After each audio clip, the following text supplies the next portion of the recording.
Officer pulls black man from his car. Doesn't know 3 federal SUVs are already on the way. The handcuffs went on at 4:13 in the afternoon. To the sound of a church bell 3 blocks east. And Marcus Webb did not flinch when the metal touched his wrists because he had been awake for 71 hours and had learned a long time ago that the body has a bottom and you find it and then you go past it and keep going. The gray Malibu was at the curb on Delaney Street with the engine off. 11 minutes at the curb. No music, no phone call. A takeout bag from the Thai place on Clement was on the passenger seat, still warm and untouched because he had pulled over before he got to eat because his hands had started to shake on the wheel, and that was a signal he respected. And so he had stopped. And that was the full extent of his crime on Delaney Street on a Tuesday in August. The officer came from the direction of the bodega on the corner. Young, maybe 31. Posture that said high school athlete who still carried it in his shoulders. Moving with the particular purposefulness of a man who had already decided what he was going to do before he crossed the street.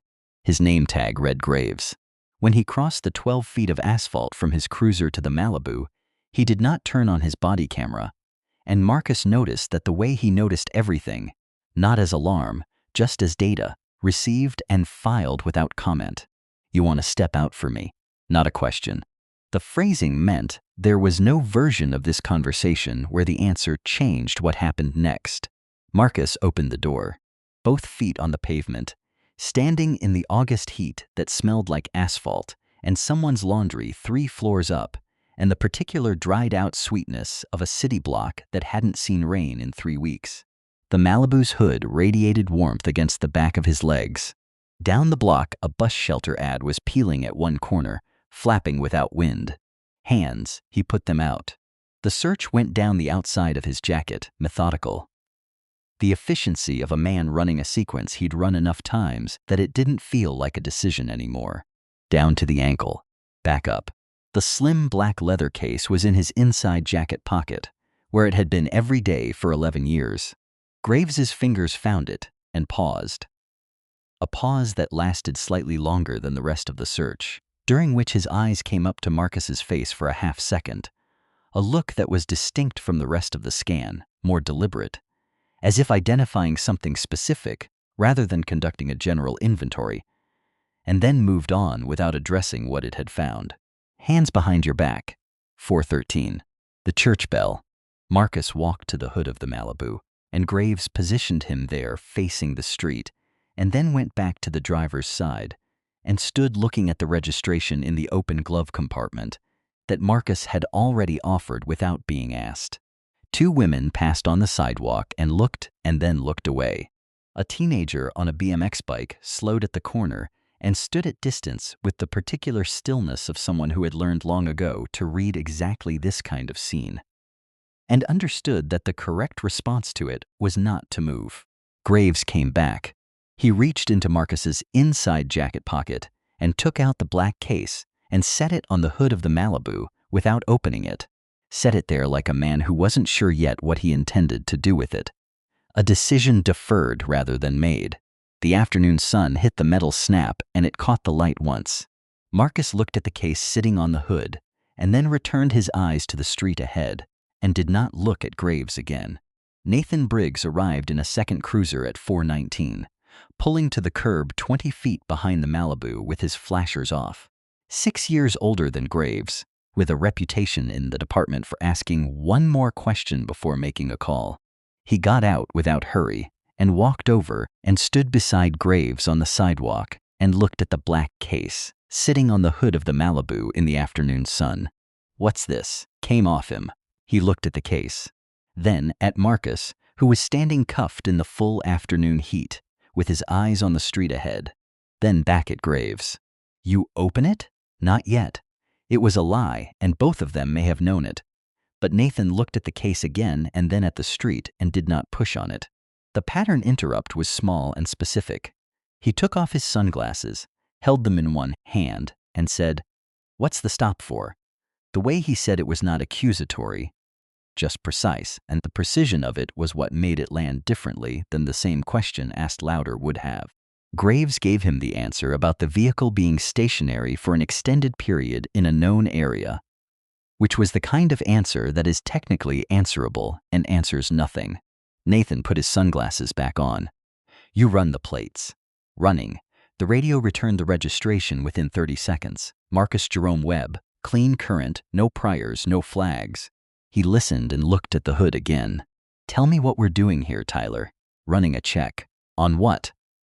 Graves didn't answer that and instead walked to the patrol unit, leaving Nathan standing beside the Malibu alone. For a moment, it was just the two of them, the second officer and the man in handcuffs, in the heat, with the credential case between them on the hood. Nathan looked at it again, a second look that meant the first hadn't settled anything, and then he looked at Marcus. You doing all right? Yes, sir, Marcus said. A slow nod, the kind that files something away rather than responds to it, and then Nathan walked back to Graves at the cruiser and spoke to him at low volume for about 30 seconds. It ended with Nathan putting both hands in his belt loops and looking down the block at nothing in particular. That was when Marcus understood that the second officer was not going to be the variable that changed this afternoon. He noted it and returned his attention to the business card pinned under the wiper blade of the Malibu that was flapping steadily in the warm August air. The street went back to its regular rhythm.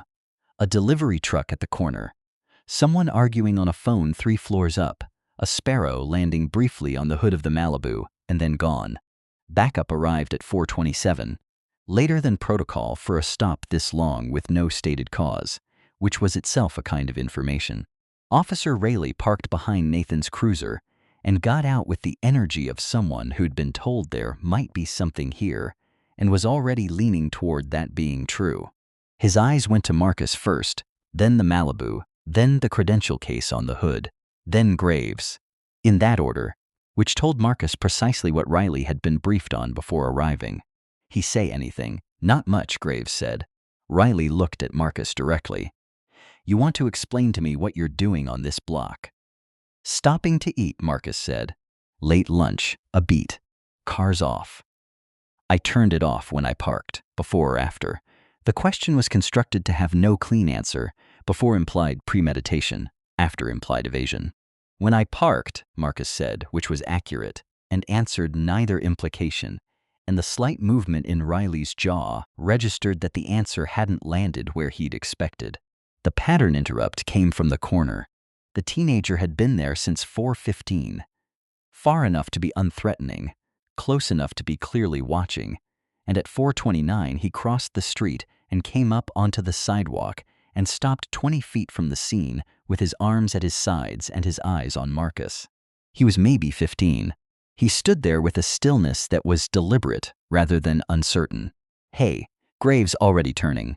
Move along. The teenager didn't move. He stood his ground with the specific patience of someone who had decided to do this and intended to see it through, regardless of what was said to him. I said move. Jordan took one step back, not a retreat, just an adjustment, making room while staying in the room, and kept watching. Graves started toward him and Nathan said, quietly, Tyler, and Graves stopped and came back to the Malibu without pursuing it. The anchor moment came at 4:31. Riley had drifted toward the hood of the Malibu during the exchange, and his hand was now resting near the credential case. Not on it, just proximate, the way a hand drifts toward an object it's been told about and wants to understand. He looked at Graves. Graves looked at the case. 3 full seconds of silence passed between them that contained a conversation Marcus could not hear but understood completely from the way neither man moved. Then Riley lifted his hand and returned it deliberately to his belt. A considered decision not to open the thing rather than an oversight. That specific movement, the hand rising and returning, was something Marcus would think about later in a different context. The sun was lower but still brutal, radiating off the asphalt in visible waves. His wrists had been cuffed for 18 minutes. Down at the far end of the block, a dark SUV turned onto Delaney, slowed to walking pace, and turned off again without stopping, and Marcus watched it go with the patience of a man who understood precisely what a federal protocol timer looked like from the inside. I need you to go back to the unit. Graves said it to Riley at 4:37, which was unusual. 10 minutes on scene was a short rotation, not enough to have accomplished anything. And Riley ran a small private calculation before he nodded and walked back to his cruiser without pushing on it. Nathan watched from beside his own car and said nothing. The read Marcus made. Graves had just cleared the most aggressive variable from the scene. That was not an escalation move. It was a fewer witnesses move. Whether those two things pointed in the same direction was still not entirely clear. But the absence of Riley changed the temperature of the block in a specific and measurable way. The afternoon had gone still in the way it goes still, when everyone present understands that something is about to be decided, and no one is willing to say so first. Graves walked back to the hood of the Malibu. He stood in front of the credential case for a long moment without touching it. The snap caught the last angle of direct sunlight. "Is there something in here you want to tell me about?" "No," Marcus said. "Whatever's inside is self-explanatory." A pause. He picked it up. His thumb found the snap and pressed it, and the case opened, and he looked at what was inside. What happened in his face was not surprise. It was the expression of a man confirming something he already suspected, and now deciding what to do with that confirmation. 3 seconds. He looked at the badge and the credential card for 3 full seconds. Then he closed the case. He set it back on the hood. He stepped back from it, not toward Marcus, not toward his cruiser, just back, a step away from the thing and from what it meant, and stood for a moment with his hands at his sides. Then he walked to the driver's side window of the Malibu and stood there looking at nothing in particular, the case behind him on the hood in the sun. Nathan had seen all of this. He came over and stopped beside Graves and lowered his voice. "Tyler, I'm aware." "Then you know what? I said I'm aware. We need to call this in. Give me a minute. Tyler, give me a minute." Nathan looked at the case on the hood, then at Marcus, then back at Graves. He walked to his cruiser and stood by the door without getting in. Marcus stood where he was. The credential case held its position on the hood of the Malibu in the afternoon sun, waiting on everyone present, including the man who understood that the next 4 minutes would determine the shape of the next 4 hours and possibly years after that, and who kept his breathing at the rate. A person breathes when they are not afraid and will not give anyone the satisfaction of a different reading. Jordan crossed the street at 4:42. He didn't run. He walked with the deliberate, unhurried pace of someone who had made a decision and intended to make it visible. A 15-year-old walking toward 3 officers and a man in handcuffs on a Tuesday afternoon because he had decided that was what he was going to do. Graves saw him first. "Stop right there." Jordan stopped 6 feet out. His eyes went to Marcus. "You okay? Step back," Graves said. "I'm asking him. Step back now." He looked at Marcus again, chin level, arms at his sides. Marcus looked back at him with the careful attention of someone reading a room and said, "Step back." Not a command, a recommendation.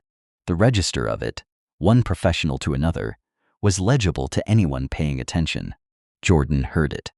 He took 2 steps back and did not turn around. The handcuffs, the sun, the credential case on the hood. Graves moved toward Jordan, not fast, but with intention, the kind of approach that means you want the variable removed from the equation. Nathan said his name. He kept moving. Nathan said it again louder. Graves stopped. A beat of silence in which the whole scene held itself still. Then Marcus stepped sideways off the Malibu's bumper and put his body between Graves and Jordan and stood there, cuffed, hands behind his back, looking at Graves directly and saying nothing. The silence lasted 4 seconds. 4 seconds in which the credential case sat on the hood in the sun, and Graves looked at Marcus, and Nathan looked at Graves, and Jordan stood behind Marcus, and the only sound was the church bell on the cross street marking the 1/4 hour. "Move," Graves said. "I'm standing here," Marcus said. 4 more seconds. Then Graves turned and walked to his cruiser and got in on the driver's side and closed the door. Nathan looked at Marcus for a long moment, a look that acknowledged more than it resolved, and then went to the passenger side of his own cruiser and got in. Marcus turned to Jordan. "Go home. Are you go home? Now." Jordan looked at him for one more second with an expression too careful to call young. Then he went. At 4:51, the street went quiet. Graves was in his cruiser. Nathan was in his. Marcus stood at the hood of the Malibu, with the credential case behind him, and the afternoon heat, going from brutal to merely heavy, and tried to remember the last time he had eaten something that constituted a meal. A granola bar on the tarmac at Dulles, at 6 in the morning of the day before yesterday. The Thai food on the passenger seat of the Malibu was cold by now and had been cold for at least 40 minutes. He had been awake for 73 hours.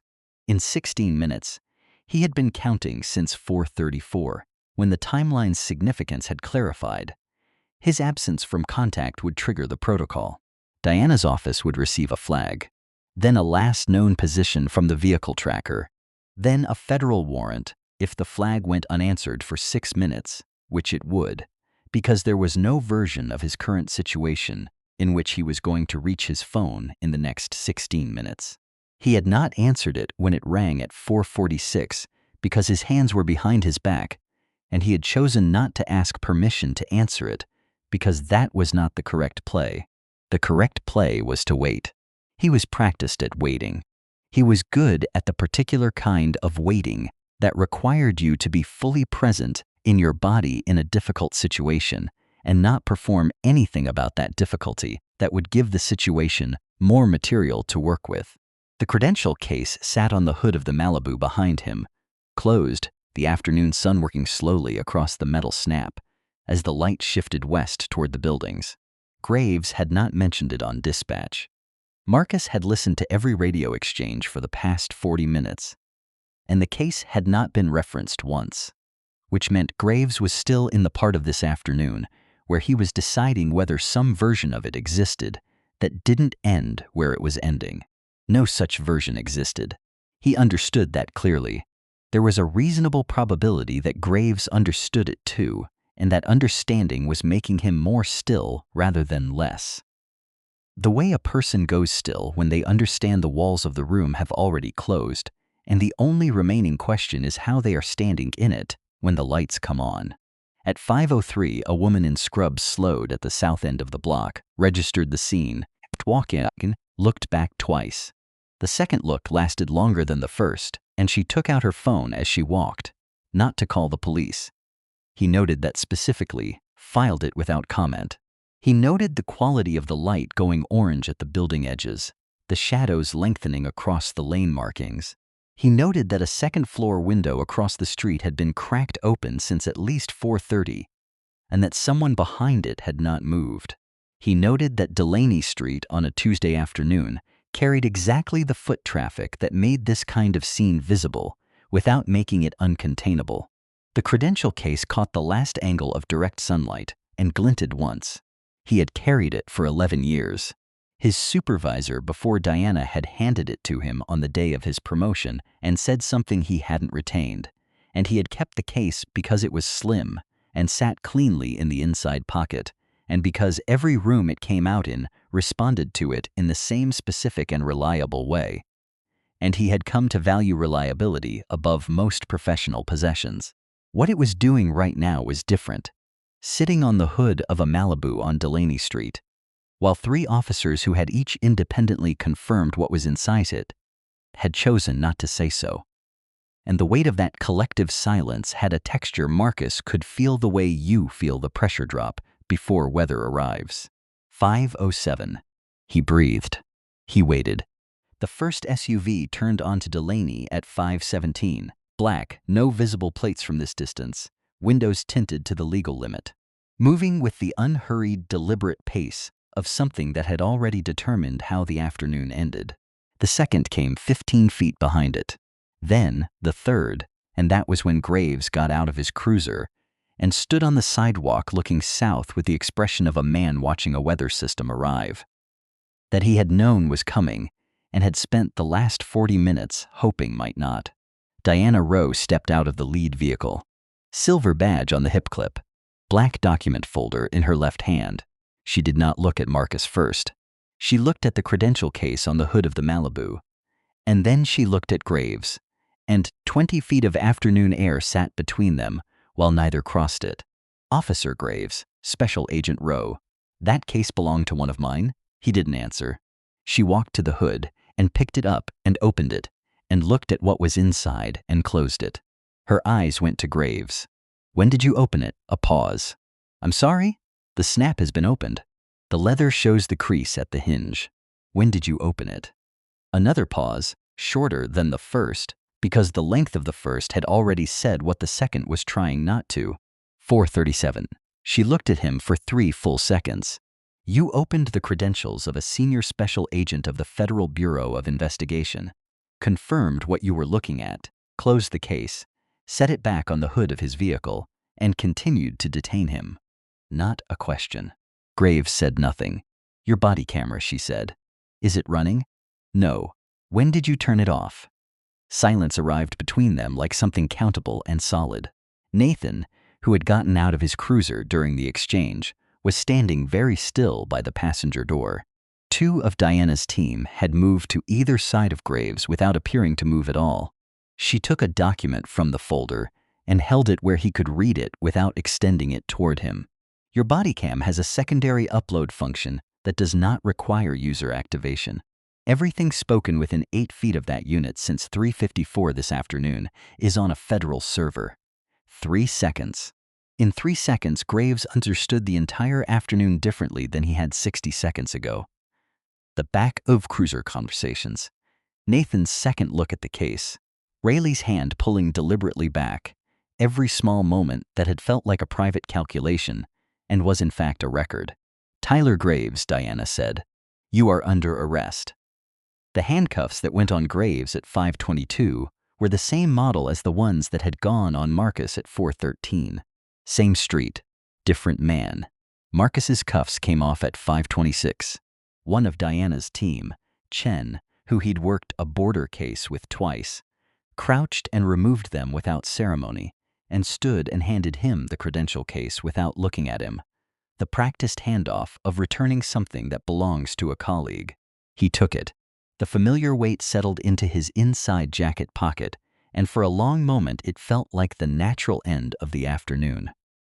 Graves in custody. Nathan standing by his cruiser giving a statement to 2 agents, 3 SUVs blocking the southbound lane. Diana making notes 15 feet away with the focused attention of someone who had already moved to the next problem. He stood beside the Malibu and flexed both wrists and thought, "Done." That was the false resolution. It held for approximately 4 seconds. "Marcus," Diana without looking up. "There's a complication. How serious?" She looked up. "The patrol lieutenant who didn't respond to my call at 4:53. He was on duty shift when Graves radioed in the stop. He had full dispatch access from 4:13 forward." She let that sit for a moment. "He never flagged it. The afternoon rearranged itself. Not the stop itself. That was contained, documented, recoverable. The structure surrounding the stop was the problem. One officer who acted, one supervisor who received information and waited, and in a department that size, probably more people who heard the dispatch and ran the same calculation Graves had run and arrived at the same conclusion at the same speed. That was not a rogue actor on Delaney Street. That was a system that had looked at this afternoon and decided it could afford to let it run. "How far up does it go?" Marcus said. "We don't know yet. Estimate." She looked at her notes. "High enough that this doesn't resolve today." The church bell on the cross street rang the quarter hour into the early evening. Down at the end of the block, Jordan was back at the corner. No bike this time, just standing, watching. He had been there since 5:18 and had not left. "The kid at the end of the block," Diana said. "Who is he?" "I don't know yet," Marcus said. "He was here when it started." She gave him the look that filed something for later reference. "Take a minute before the debrief if you need one." "I'm fine." "Marcus? I'm fine." She gave him the look that meant she didn't believe that and was noting it, and then returned to her documents. He looked at the Malibu. The Thai food was still on the passenger seat. His hands had stopped shaking, which sometimes meant you'd crossed the far side of the body's bottom, and sometimes meant you'd simply stopped receiving the signal. He didn't know yet which one it was. The evening was coming on and Delaney Street was turning back into just a street. People walking past the parked federal vehicles without stopping, a kid on a skateboard threading between two of Diana's agents without looking up. He walked toward the end of the block where Jordan was standing. Jordan did not back up when he came toward him. He stood his ground at the corner of Delaney and watched Marcus cross the last 20 feet of sidewalk in the early evening light that had finally turned the day's heat into something that merely existed rather than pressed. "I told you to go home," Marcus said. "I did go home," Jordan said. "And then I came back." He was 15, maybe just turned 16. Backpack with one strap, school logo. The top zipper open the way every backpack belonging to every teenager Marcus had ever seen was partially open. A small cut above his left eyebrow, a few days old, already scabbing. Nothing from today. "You live on this block. 2 blocks over. You've been here the whole time. Since before your handcuffs," Jordan said. He said it simply, without drama, in the flat register of someone who had seen this kind of afternoon before and had their own quiet system for accounting for it that didn't require performance from either party. Marcus looked at him for a long moment. Down the block, Graves was being walked to a federal vehicle by 2 of Diana's team, hands cuffed behind him in the same model of restraint that had been on Marcus 2 hours ago. Nathan stood by his cruiser with his arms crossed and his eyes on his own shoes, giving a statement to an agent with a recorder. 3 SUVs still blocked the southbound lane of Delaney Street. A scene that had begun as a stationary vehicle on a Tuesday afternoon had become a federal operation visible from this corner. And Jordan Hayes had stood here since before it became that, and had watched all of it, and had not left. "What's your name?" "Jordan Hayes." "Jordan." He reached into his inside jacket pocket. The credential case was there, weight settled and familiar, exactly where it belonged. Past it, in the back section, were his business cards, and he took one out and held it toward Jordan, who looked at it for a moment before he took it. He read it carefully, the way a person reads something they want to understand accurately. He read it twice. "That's my direct line," Marcus said. "If anything." He paused, and let the pause carry the specific meaning he intended, without saying it on a public corner where 2 of Diana's agents were within earshot. Because the meaning was precise, and Jordan was clearly someone who understood precise meanings without requiring them to be spelled out. "If anything comes up that you think I should know about, you call that number." Jordan looked at the card for another moment. He slid it into the front pocket of his backpack, and the zipper stayed where it was, open as it had been all afternoon. He looked at Marcus with an expression that was assessing without being guarded. Someone deciding whether the thing they had just received was as real as it had been presented. He appeared to decide that it was. "You going to be all right?" he said. It came out careful, an actual question looking for an actual answer, and not the reflexive kind. Marcus looked at him. He said, "Yes." The honesty of it arrived the same way the credential case had settled in his pocket, as something that had weight because it was true, not because he was performing the weight of it.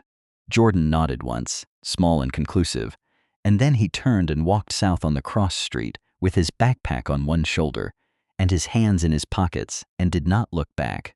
Marcus watched him until he rounded the corner and was gone. Behind him, Diana was talking to 2 of her team in the lowered register that meant logistics and scope, and the shape of what the next several days were going to look like, all of which would require his full attention, and none of which was going to start in the next 30 seconds. The Malibu was still at the curb on Delaney, where he had left it at 4:02.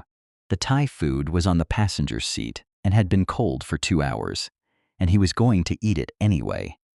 Not because he was hungry anymore, which was a signal that had gone quiet sometime during the past several hours, but because he had stopped for it, and stopping had been the right call, and he was not in the habit of walking away from right calls, simply because they had expanded into something larger than what he had planned for when he made them. He walked to the Malibu. Behind him, Diana said his name, and he turned and she held up 2 fingers. 2 hours, the debrief. And he acknowledged it with a nod that said he understood and would be there. And then he turned back to the car. He opened the driver's side door and sat down. The credential case settled in his inside pocket with its familiar weight, the same weight it had carried for 11 years. and would carry tomorrow, and the day after that. And he reached across to the passenger seat and picked up the takeout bag and set it in his lap, and then he pulled the door closed and started the car and pulled out from the curb onto Delaney Street, heading north into the evening. What you just watched is fiction, but the world that made it feel real is not. A man parks his car on a quiet street. He has done nothing wrong. An officer crosses 12 feet of asphalt and has already decided what happens next. The question the story asks is not whether this can happen. The question is why, after everything, it still does. In 2019, the Stanford Open Policing Project published the results of an analysis covering nearly 100 million traffic stops across the United States. The data showed that black drivers were stopped by police at significantly higher rates than white drivers. In some jurisdictions, nearly twice as often, even after controlling for factors like time of day, location, and the nature of the stop. When researchers examined what happened after stops were initiated, they found that black drivers were searched more frequently despite being less likely to be carrying contraband. The disparity was not explained by criminal behavior. It was explained by race. A 2020 report from the United States Department of Justice found that in cities under federal consent decree for civil rights violations, the pattern repeated with near statistical consistency. The same zip codes, the same profiles, the same outcomes. The stop on Delaney Street, in other words, was not an incident. It was a data point in a dataset that is decades old and still being updated. The phrase driving while black entered the American vernacular sometime in the late 1980s and early 1990s, borrowed from the structure of driving while intoxicated to describe something that was, in its own way, treated as an infraction by certain officers in certain departments. Being black in a vehicle in a place where someone had decided you did not belong. But the practice it named was not new. Under the black codes that followed the Civil War, laws designed to replicate the conditions of slavery through the mechanism of legality. Black Americans in many southern states were prohibited from traveling without a pass, from settling in certain towns, from being on certain roads after dark. The codes were eventually struck down, but their architecture persisted in different forms. Sundown towns, where black residents were expected to be gone by nightfall. Vagrancy laws used to arrest black men for the act of being present without obvious purpose. Stop and frisk ordinances in the 20th century that granted officers discretionary authority that studies consistently showed was applied along racial lines. Walter Scott was shot in the back while running from a traffic stop in North Charleston in 2015.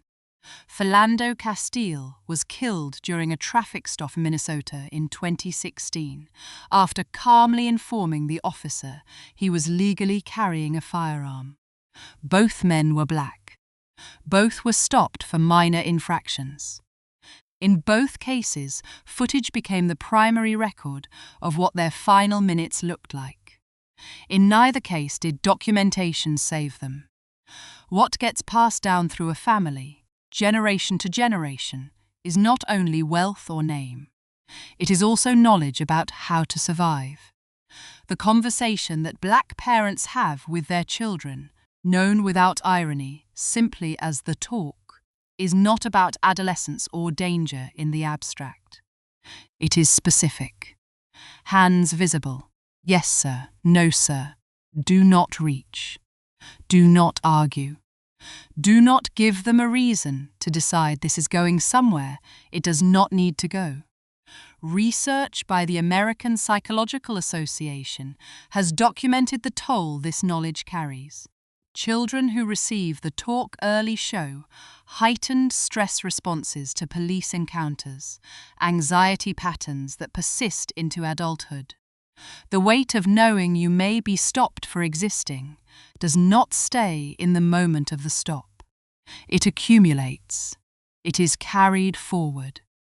Marcus Webb carried his credential case in his inside jacket pocket for 11 years because he had learned, as many black professionals have learned, that authority needs documentation, not because the law requires it, because survival has found it useful. The credential case was not a shield. It was evidence held in reserve against an encounter that the data said was a matter of when. The handcuffs went on at 4:13. They came off at 5:26.